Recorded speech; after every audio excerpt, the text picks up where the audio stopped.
10 rules of the golden workshop. No theory for longer than 5 minutes, because our theory is in the textbook and it should be absolutely enough to complete all the tasks during the workshop. Our workshops should be fully practical.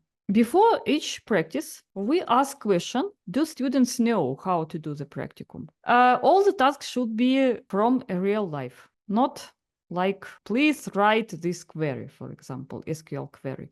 But you have a task as a tester about creation some data in the database for your test. What query should you write to create the test data? Something like that. The greatest mistake is do not ask help if you don't understand anything. Don't hesitate to ask in a chat or somewhere else. Ask to AI, maybe ask Google for it. But if you don't find anything there, just ask your mentors. They will definitely help you with that.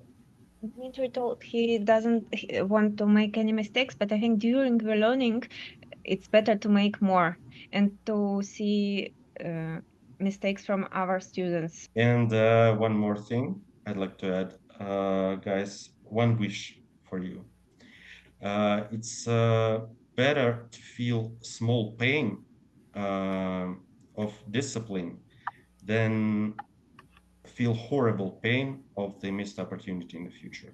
Keep yourself motivated and with a small portion of discipline to feel yourself confident in the future, and you will finally get a job and change your life as you wish.